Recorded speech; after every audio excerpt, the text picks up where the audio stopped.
कमल शोदब साहिबा, गिरफ्तारियों पे गिरफ्तारियां, गिरफ्तारियों पे गिरफ्तारियां, इस माहौल में पाकिस्तान इलेक्शन की तरफ बढ़ रहा है। लेकिन जिस तरह ट्रांसफर पोस्टिंग हो रही है, जिस तरह चीजें तेजी से तब्दील करने की कोशिश की जा रही है, एक पिक्चर तो वो है कि डॉलर की कीमत काबू नहीं आ रही। अब वो रोजाना अब सुबह पता चलता है 5 रुपये और बढ़ गया है। इस रफ्तार से तो कोई भी चीज कभी नहीं बढ़ी पाकिस्तान में, जो रफ्तार इन्होंने पकड़ी हुई है। और दूसरी जानिब यह है कि वो निजाम पे कंट्रोल भी उतना ज्यादा सख्त करना चाहते हैं। तो इलेक्शन फिर किधर है इसमें?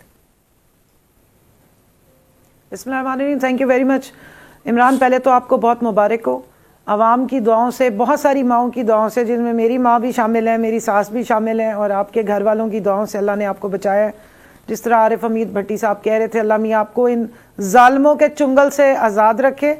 और मैं आपको सिर्फ इतना बताना चाहती हूँ कि बेशक आपकी वालदा के और बहुत से बेटे होंगे, लेकिन पाकिस्तान के पास भी एक ही इमरान रियाज खान है और हमें उसकी बहुत कदर है।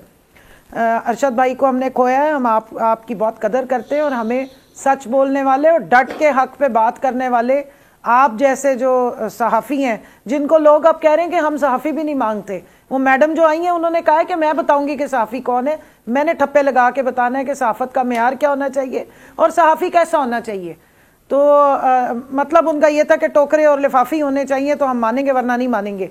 अब आपकी जो आपने जो बात की है, जो सवाल पूछा, देखिए आपने इमरान जो 1-2 पॉइंट्स उठाए, मैं क्विकली कहूँगी। आरिफ हमीद भट्टी साहब की मैं बहुत रिस्पेक्ट करती हूँ, बड़े सीनियर जर्नलिस्ट हैं। उन्होंने बात की तौहीन की कि आइन और कानून की तौहीन होती है। मैं सिर्फ एक क्विकली कह दूँ, वैसे तो आजकल जीम कहते हुए अल्लाह माफ़ करे ज़ुबान जल जाती है पाकिस्तान में, तो जीम जो हैं वो जन्नती हैं सारे। अगर जीम से कोई लफ्ज़ बोल दो, कोई पता नहीं है आपकी आखिरत आ जाए। क्योंकि आजकल आपको पता है बंद कमरों में, बंद दरवाज़ों के पीछे इजराइल से कॉन्ट्रैक्ट किए जा रहे हैं, इसको ज़िंदा रखना है, इसको मारना है, जैसे अभी वो बता रहे थे। तो बिस्मिल्लाह करके शुरू करती हूँ और अल्लाह जान की अमान भी पाती हूँ अल्लाह के आगे।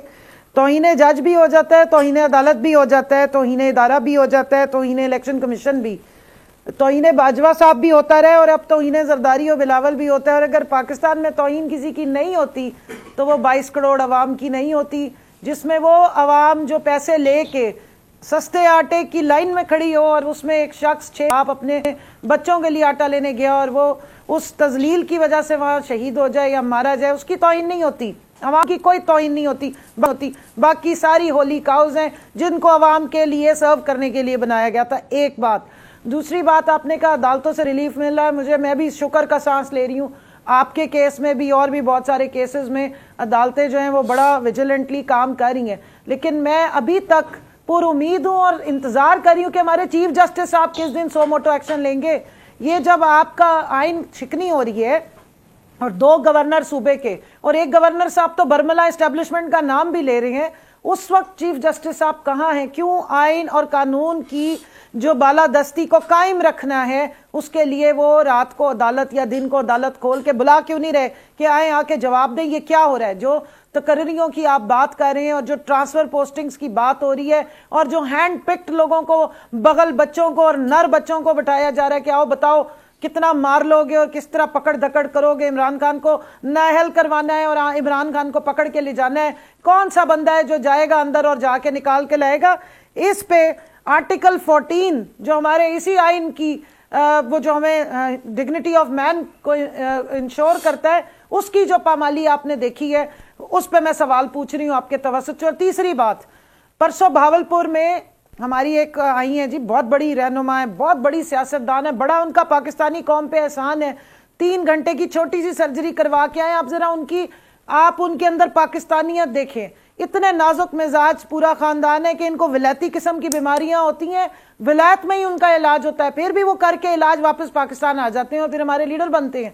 हमें तो उनका मशकूर होना चाहिए। उनकी जो गुलाम तर्जुमान बाजी थी मरियम औरंगजेब साहबा, वो फरमा रही थी खामोश हो जाएं। वो वहां पर एक शादी हॉल है, 1000 की वहां पे गुंजाइश है, 239 बंदे थे, गलती से मेरा ताल्लुक भावलपुर से है, उनको कह रहे थे खामोश हो जाएं। इतनी बड़ी जो हमारी आई हैं हुक्मरान साहिबा और अपने आप को समझती हैं, इनके गले में बड़ी तकलीफ है, आप ज्यादा जोर से बोलेंगे तो उनको बहुत तकलीफ होगी। बड़ा उन्होंने हम पे एहसान किया वापस आके।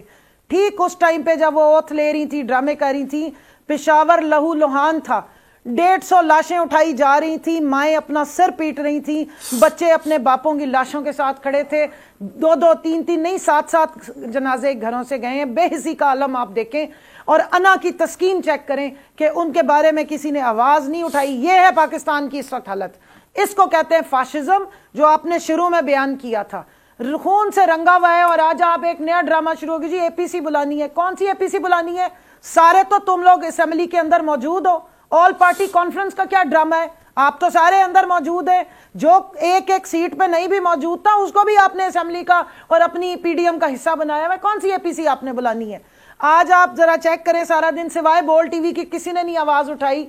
जो जिस तरीके से लॉजेस के दरवाजे तोड़े गए हैं, खवातीन पुलिस को ले जाया गया और वहां पे जो जिनको डिस्क्वालीफाई जबरदस्ती अब किया, डिस्क्वालीफाई नहीं डी नोटिफाई किया गया, उनका सामान उठा उठा के बाहर फेंका गया।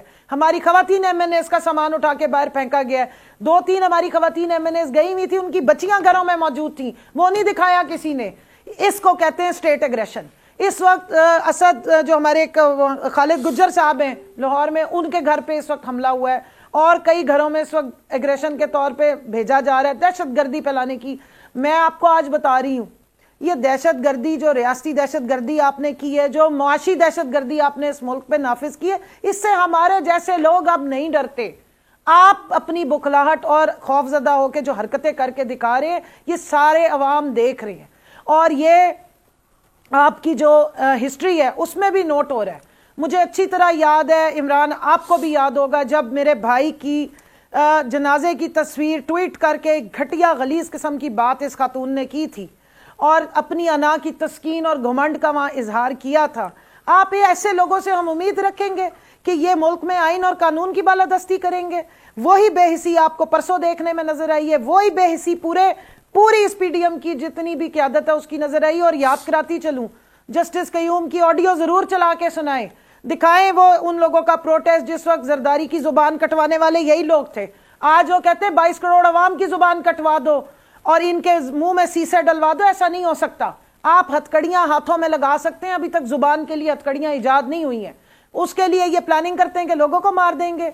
किस किस का से सच छुपाएंगे, किस किस का मुंह बंद करेंगे, किस किस की उंगलियां काटेंगे और तोड़ेंगे कि जी ये मोबाइल इस्तेमाल ना करो, सोशल मीडिया इस्तेमाल ना करो। एक सेकंड में आपके चट्टे कट्टे खुल के सामने आ जाते हैं। तो मैं सिर्फ इतना कहना चाहती हूं कि जो प्लानिंग्स ये कर रहे हैं, किराए के अफसरों को बुला के कर लें, ये चिड़ियाघर में बैठ के जितनी प्लानिंग करनी है कर लें, किसी को जो मर्जी XYZ बना लें, किसी को हैरी बना लें, जो मर्जी आप कर लें। आप खुल के सामने आया हो चुके हैं। मैं आपको सिर्फ इतना कहूंगी कि अब बस कर दें, बस कर दें, बाकी की आवाम का बेड़ा गर्क मत करें। और ये मुल्क और इसके सारे इदारे इस अवाम को सर्व करने के लिए बनाए गए हैं। ये आइन जो है ये पाबंद करता है अवाम के राइट्स को प्रोटेक्ट करने के लिए। अगर आप इस आग को मजीद फैलाएंगे तो ये मत समझे कि आपके घरों में नहीं आएगी, ये आपके घरों तक पहुंच गई है। मैं सिर्फ ये बात कहूंगी, ये देश है अंधे लोगों का, ऐ चांद यहाँ ना निकला कर, ना डरते हैं ना नादिम हैं, हाँ कहने को वो खादिम है।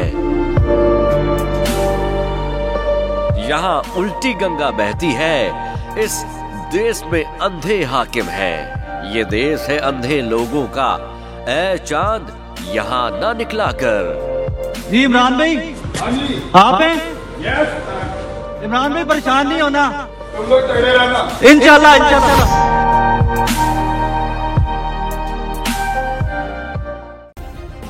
सब्सक्राइब करें और बेल दबाएं ताकि कोई खबर रह न जाए।